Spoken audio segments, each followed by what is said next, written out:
Assalamualaikum warahmatullahi wabarakatuh. Nama saya Sumi Noviati. Di sini saya akan mempresentasikan hasil dari ujian tengah semester statistika yang membahas dari bab 1 sampai bab 4. Nah, di soal kita disuruh mencari data sebanyak 30 data dan akan dibuat berbagai macam soal. Di sini saya sudah membuat tabel. Jadi di situ ada kolom nilai, kolom frekuensi, kolom tepi kelas, kolom frekuensi kumulatif dan nilai tengah, ada frekuensi relatif dan lain-lain.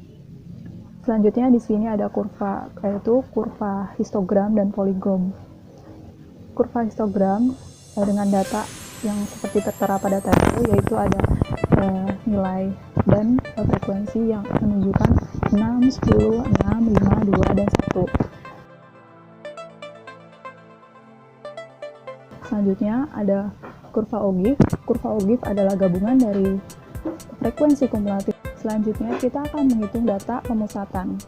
Data pemusatan terdiri dari data rata-rata, data median, dan data modus. Rata-rata hitung dengan rumus jumlah FI dikali XI dibagi jumlah FI atau data. Jumlah FI dikali XI yaitu rata-rata dikali nilai tengah, yaitu sebesar 2295 yang sudah tertera pada tabel, dan jumlah data atau frekuensi sebanyak 30, yaitu 2295 dibagi 30 menghasilkan 76,5. Selanjutnya ada median. Median adalah nilai tengah dari sebuah data.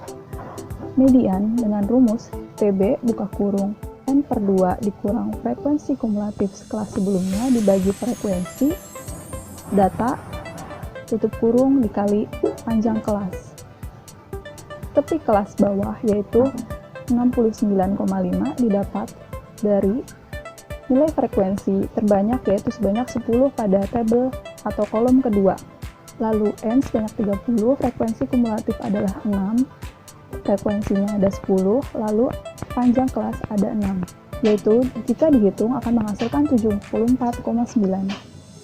Selanjutnya adalah modus. Modus adalah nilai banyak data yang muncul pada sebuah tabel atau data. Modus dengan rumus tepi kelas ditambah B1 dibagi B1 ditambah B2 tutup kurung P.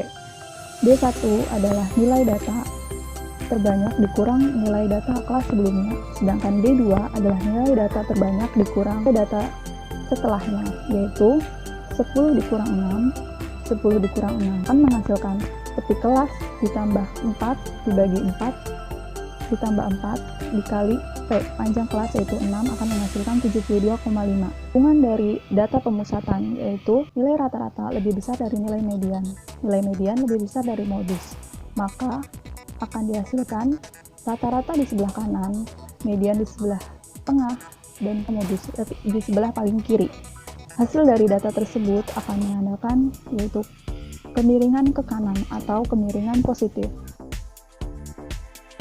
Apakah rata-rata hitung bisa dijadikan sebagai data yang baik? Ya, karena rata-rata hitung menunjukkan inti dari sebuah data dan akan diambil sebuah keputusan dari nilai data tersebut. Selanjutnya, kita akan masuk ke bab baru yaitu penyebaran. Kita akan mencari range, standar deviasi, dan koefisien relatif dan teman-temannya. Selanjutnya, sebelum kita akan bahas hal tersebut, saya menambahkan tabel untuk data penyebaran yaitu XI dikurang rata-rata atau nilai tengah dikurang rata-rata, ada jumlah XI dikurang rata-rata yaitu sebanyak 0, lalu ada jumlah XI dikurang rata-rata dengan jumlah 8128. Range adalah batas kelas atas dikurang batas kelas bawah yaitu dengan nilai 99 dikurang 64 sesuai pada tabel akan menghasilkan 35. Lalu selanjutnya ada standar deviasi akan dihasilkan 16,24. Kemudian koefisien relatif. Koefisien relatif dengan rumus LA min LB dibagi LA ditambah LB akan menghasilkan 21%. Selanjutnya kita akan mencari koefisien deviasi rata-rata atau KMD dengan rumus MD per X dikali 100%.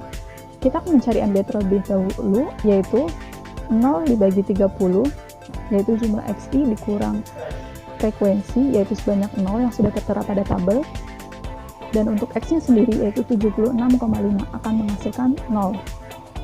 Lalu ada KSD, koefisien standar deviasi, dengan rumus S dibagi X dikali 100%. S itu adalah standar deviasi yang sudah kita cari sebelumnya, itu 8128 dibagi X atau nilai data dikali 100% akan menghasilkan 21%. Sekian presentasi dari saya untuk ujian tengah semester statistika dengan dosen pengampu Ibu Kori. Wassalamualaikum warahmatullahi wabarakatuh. Terima kasih.